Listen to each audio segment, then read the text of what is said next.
Hello, fabulous friends, fans, and superstars. Welcome to Synchronicity Web TV.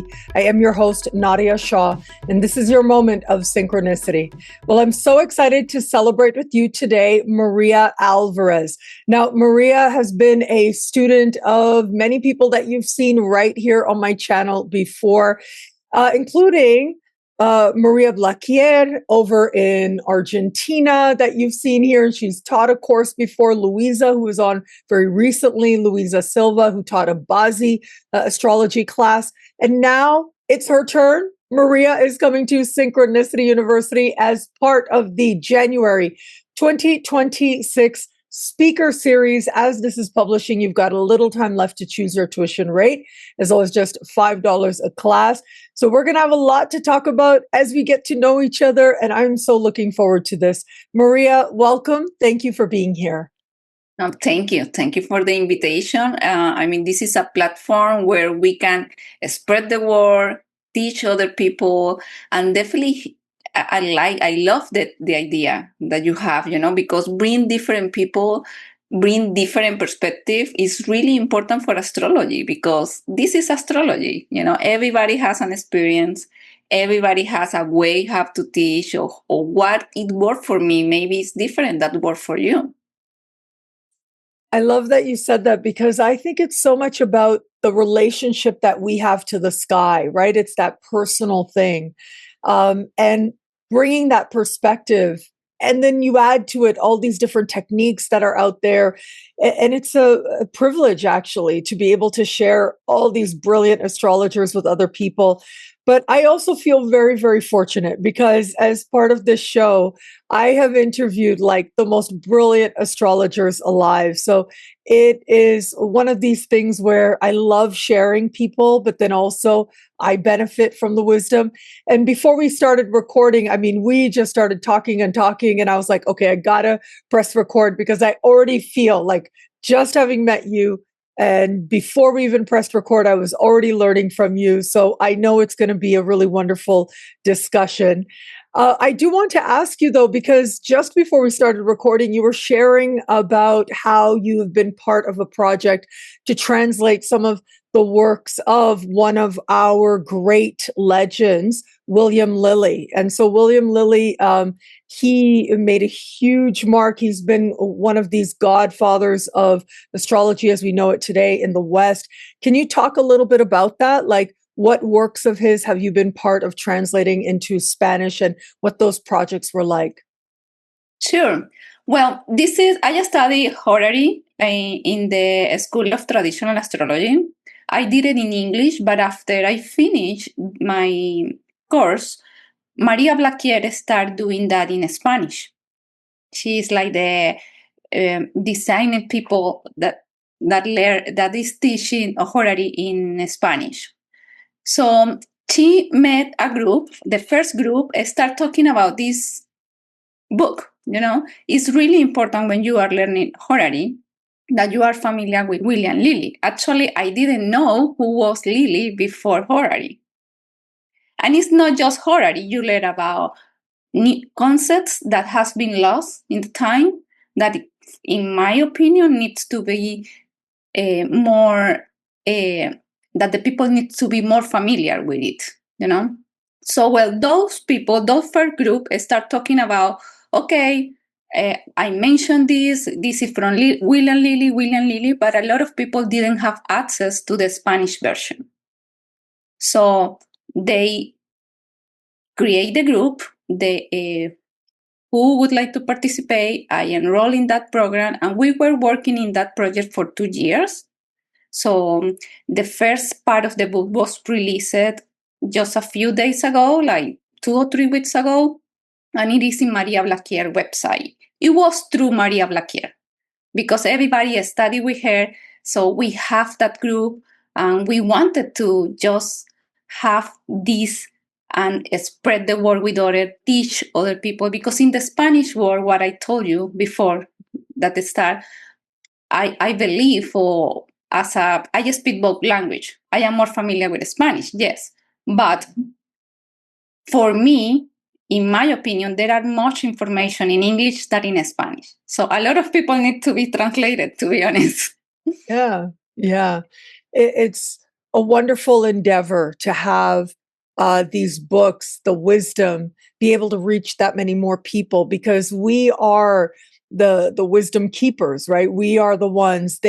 All these astrologers that ever lived, I really believe they are our ancestors. We are connected to them, and so it is on us to continue that legacy that they've created for us as astrologers as part of having our practice continue to grow and to thrive during our lifetimes and beyond. So, how wonderful that you've been a part of that in your own way, thanks to Maria Blaquier and all of her motivation, her initiative that she has. She is such a force. I will tell you, because I met up with her in Argentina when I was there a couple of years ago. And yeah, she is an undoubted force in astrology in the Latin world. While you were talking, I just very quickly wanted to pull up because she's got this website, so people might want to check that out. And it's Yeah. really brilliant because she's come up with this whole system. It's like numerological. I mean, I should get her on the show again and I ask her did that about it course to get with into her as detail. well. Sorry? I did that course with her as well. Yeah. So that is And not with the Kabbalah. So yes. each letter has a number, okay? And what the website does is that you put, let's say, a mantra or an intention or your name or a medicine, any word you can put it there, and it's gonna give you a zodiacal degree, and you can see how that name resonate with you, with your natal chart. Yeah, brilliant. Brilliant. I really should have her come show that to us.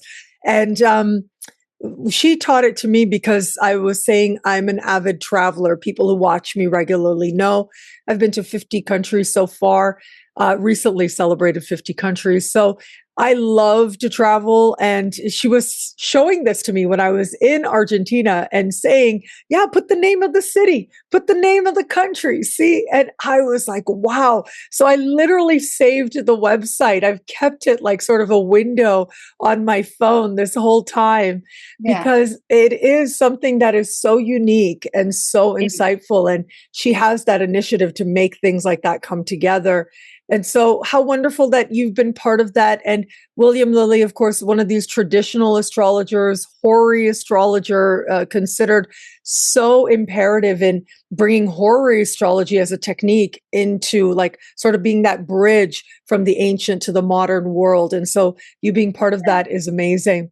But And I would like to mention, yeah, please go. I would like to mention that why it is so important with William Lilly, because it was the first one, first of all, to translate everything in English and have that book access to everybody, because before him it was in Latin. And second, he took different sources and he put everything together. So that was really important because he put everything in one book to make easy for students like us and to have everything in one book. Wow. Yeah, it's the foresight again, right? Because it isn't just that we continue the legacy of the ancestors, but it's also that they had the foresight to want to put this down for us today. And so, what we do with that and how we are able to translate, in your case, quite literally, translate it into another language or translate it into a different context, that is on us so that that wisdom continues to live. Definitely, definitely. Yeah. Yes, yes. So I want to share that once again, as I mentioned earlier, Maria is coming to Synchronicity University as part of the January 2026 speaker series. And you're going to be teaching on solar return charts. It's called Solar Return Blueprint. Can you describe what, in your own words, solar return charts, what is that? Well, that is your astrological birthday. That is what I would like to say, and it's a great opportunity to connect with the whole year ahead, what is going to be your energy. So every time that the sun gets to your natal position, you have an opportunity to create, to, like, let's say, organize your new year. Okay. But solar return, I mean, I bet, I am pretty sure that a lot of people is familiar or knows what is the solar return, because that is something that you see everywhere. Okay, but when you are learning astrology and when you are learning the solar return, it can be sometime like you don't know where to start, beside the ascendant or the sun, like what else should I see in the solar return? Or where are the main things that I need to be focused? Not everything is going to be active. For example, I participate in some groups in Facebook, and the other day a person was saying, "Oh, in my solar return, I have a lot of planets in the eighth house. That means that I'm gonna die." And it's not like that. It definitely is not like that. So this is a good opportunity to connect and to learn what is going to be active for my year and where I need to focus when I see a solar return. So, what do you think is the first thing people should look at when they look at the solar return chart?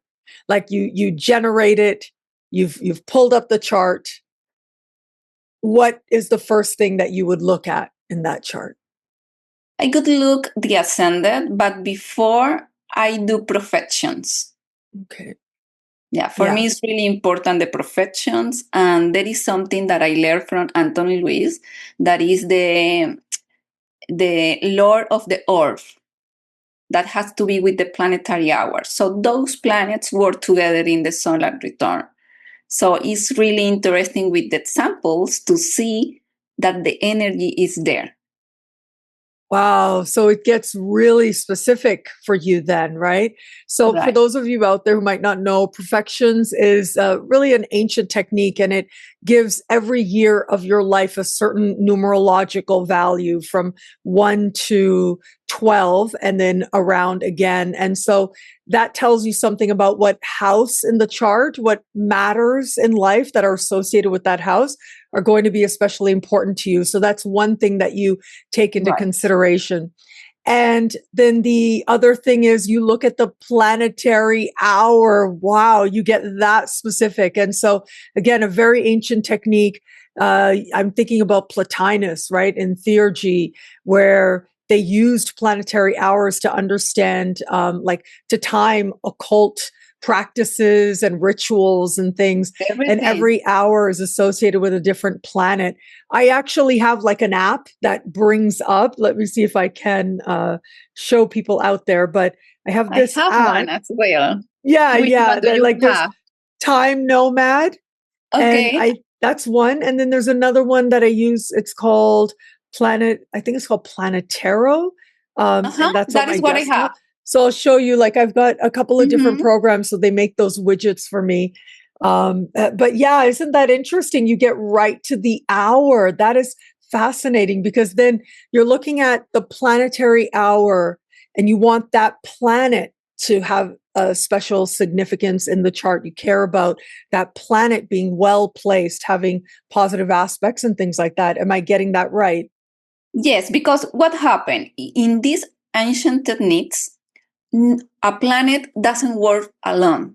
It works with another one, like zodiacal release or maybe Firdarias, for example, is a group of planets that work together. Okay, so in this case, the perfection planet that is going to be a house, but it's going to be the lord of that house, it's going to work with this planetary hour that has to be with your birth time. So it's important to see each year where are those planets and how they work together. Wow. That is going to give you like everything in the solar return. Of course, we have to see the sun, and we have to see how it's connected with our chart, but where to focus, especially at the beginning when you don't know where to start. Like, what is the meaning of this, like what I have to do with this? Okay, I have all these planets here, but it's difficult at the beginning. It could be a little overwhelming. Yes. I mean, I already find it that way. And I've been practicing astrology for decades. But I always travel for my birthday. Like it's an excuse to travel in a way. But another part of it is, this idea of traveling to get the best Mm-hmm. chart that you can.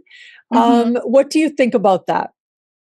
I think that depends. I have noticed cases where, for example, you have to see things like Saturn return. When Saturn return is going to happen, you can travel everywhere, but it's going to happen. Just how it's going to be expressed in that year is going to, maybe we can mitigate some effects, but it's going to happen. So the same with when you have a Jupiter return, or when you have really important planets in the angles, they are going to express it. So I think that depends. I think that we have to see in deep a little bit more. But my first astrology teacher, he believed in the relocation, for example, and he travels every year. So we gotta try, and I have done as well. Yeah. Yeah, I find like those people who love to travel anyways, they can use that as an excuse or a reason to plan a trip, which is great. And some, I mean, just really, really believe in it, or they just really feel the power of it. And so for me, even when it's been inconvenient, I have traveled because I have felt like, well, if I'm not going to live it, I'm teaching it, I'm here, I'm talking about astrology all the time, I have to live it also. So that becomes another motivation or reason to travel. But I will tell you, like, when I know I have a birthday coming up, like, that's one thing. But even before that birthday has happened, I will already start looking at the year ahead. I'll already be looking at, okay, where am I going to spend my next birthday? What is that going to look like? And I start pulling up charts, like, and experimenting and seeing, what are Of the course. energies where. But then there's also like practical matters too, like I'm going to have a milestone birthday coming up and in January. And I was feeling like, I was feeling so like, okay, if I go here, this is good, but this isn't. I know I should go there, but I don't really want to be there in that country right now. And then I had to kind of stop and say, okay, where do I really like, if the chart was perfect, where would I go for sure, for sure? Like, where would I most want to be? And I realized it was Mexico. Like, I had to be in Mexico because it's like a second home to me. It matters to me so much. And then I started experimenting within the country and I found a really good chart and all of that. But yeah, there's like all these layers of consideration, right? Like it's Of course. yeah, yeah. And for example, one time I have a client that she would like to travel. Okay. But that year was really important for her. So before traveling, before do any plan, well, I did all the techniques. I tell her, well, for me, this year is going to be really important. Probably you are going to get something that has to be with documents and have to be with, maybe it's time to get married. I mean, she has a long relationship. And well, the thing is that even if she moved, that was going to happen, because for the place where she would like to go was going to get that part of papers and new status, and the change was there. If she stay or she goes, the two solar return charts say the same. So those are years really important where no matter where you go, it's gonna happen. Yeah. So So I believe that you should see both of them. this Oh, coming actually, year, three. I sorry? born in Venezuela, for example, but I live in US. And if I travel, I see the three charts to see what is going to be the dynamic. Wow. So you look at the solar return in the context of your natal birthplace, where you live, and where you end up traveling to, and you Yes, take all three into consideration. yes. I connected. Wow. I mean, for my personal practice, or when I have a client, I do it. I do it because I think that each place has energy with you. If you travel, it's an energy. If you live in this country but you're born in another one, definitely the energy is different. This coming year, I am going to have it's this stellium, basically, and it is Mars, Pluto, Sun, Venus, Mercury, In like a Aquarius. stellium. And it's that Mars, Pluto, Sun that are very tight together. Wow. And so part of the stress was like, okay, where do I put this? Like this huge energy, where is it going to go? Where do I put it? Yes, definitely. Yeah. Definitely. In which house? I mean, it's not the same have all that stellium in the 8th or in the 12th that happen in another house. Oh, gosh, I know. It's like, it's so like, it's such an intense energy. But then there's also that sense of, whatever is meant to be part of my learning and my growth and my path, whatever is part of that's going to be helping me, right? Helping me to become more loving, more wise, as I like to say, whatever that might be. As much as that Pluto is like, whatever it is, there's a sense of powerlessness. That's part of Pluto. At the And same it's in a new time, sign, so it's getting stronger. Everybody's getting familiar with this energy because we haven't lived that Pluto in Aquarius. So yeah. definitely for everybody is important. See what is in your solar return is much important because that is gonna have a print in the whole year. Mm-hmm. And so Pluto in the solar return, just on its own, would be an area of life for that year that is going to feel intense, that is going to go through a lot of change, that is going to feel like that there are factors you don't have power over and you've got to surrender them. Is that how you would interpret that? Yes, I could do it. And I could see, especially, for example, in your case, I wouldn't have it in an angle, Mm-hmm. So, because it's not alone, it's together with really a strong energy like Mars, for example. So that is not just work, which in some point is good, Pluto and Mars, that energy to do something, to start something, to grow is important in terms of money, but how it's going to be reflected in your health, for example. Yeah.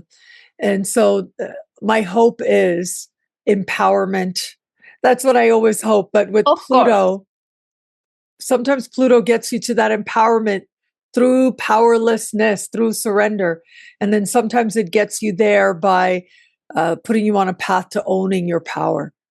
Definitely, definitely. And it's power. And how you handle that power, that is the free will that everybody has, Mm-hmm. That is really important. It's not that it's bad. I don't see it like it's the worst planet because some people is like Pluto, the worst, the dark, the unknown, the transformation, the death.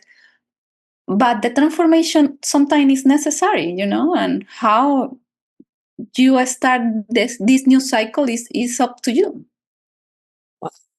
So what do you mean when you say that how you start this new cycle is up to you? For example, in that case where you say, well, I have all this energy, so how can I mitigate the negative side of that? For example, some people use stones like gems or try to work with Venus, try to see how I canalize all this power in a better way. So those are the different techniques. And that is the people, what can I do with this transformation? I mean, I know that I am going through a process that it could be overwhelming. It could be a lot of stress. It could be confrontation. But if you are aware of that energy, it's like, okay, what should I do? Like maybe it's a year to meditate a little bit more, have time for myself, where I can listen to myself and see, okay, I have all this happening. Or maybe it's a year where you have to improve more in exercise, like really strong to canalize that energy as well. So that is where I say it's up to you. It's not that it is like that and it's going to be bad. Or, of course, that the energy is there, but how can I work with that? So before we wrap up, I would love for you to just, maybe give people some advice. They're looking at their solar return. What advice would you give them? They are your student. They're sitting in front of you. What would you like to say to help them to understand or to engage that solar return chart? Well, first of all, don't be panicked if you see all this happening in a house, And also, I would say that the big advice is that the solar return, it doesn't come alone. It comes with your natal chart, okay? Because that is another belief. Like the solar return say this, and now I'm going to change this year. No, it's not like that. You have your natal chart, and you always have to connect what is happening in the solar return with your natal promise. That is, I would say, that is the big advice. It's the big advice that I could say, because that is a big misunderstanding out there that the solar return is gonna change my life. No, it's a process, and we have a natal promise. Yeah, the natal promise. So focus on that and think of the solar return as sort of supplementary or another layer. But always remember that it is the natal chart and the transits to the natal chart that should be taken into consideration first. Definitely. Yeah. Actually, with Maria Blaquer and Anthony Luis, I did a course of solar return, okay? And they mentioned, and it is true when you start studying more in deep, that the solar return were never studied as alone.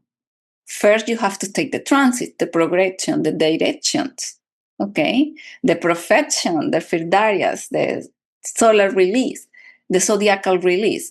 And after that, after everything, to see what is active, if that we say, okay, now we see the solar return.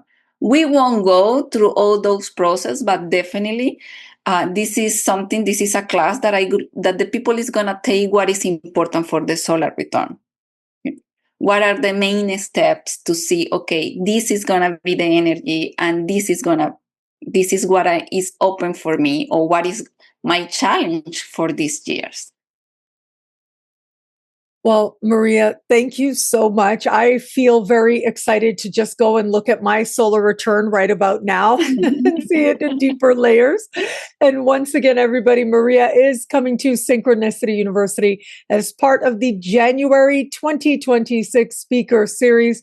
As this is publishing, you've got a little time left to choose your tuition rate, as low as just $5 a class to learn from Maria and these other amazing astrologers. Maria, thank you so much for being here. Thank you for your time. Thank you for your time. Thank you. Thank you for this opportunity, and to give the opportunity to a lot of astrologers that are there with a lot of knowledge. And definitely we would like to share this knowledge with everybody. Yeah, I love that. I love the whole community part of it. And I love celebrating people, actually. I just love to see them shine. And yeah, it makes me happy to see people like just really feel like they were able to shine brighter or share something that mattered to them because of something that I did. That I think is very amazing. I'm very Aquarian that way. So there you go. Yes, very Aquarian that way. Yeah. Well, thank you. Thank you again, Maria. And thank you everybody out there for watching. Until we connect again, take care. Bye.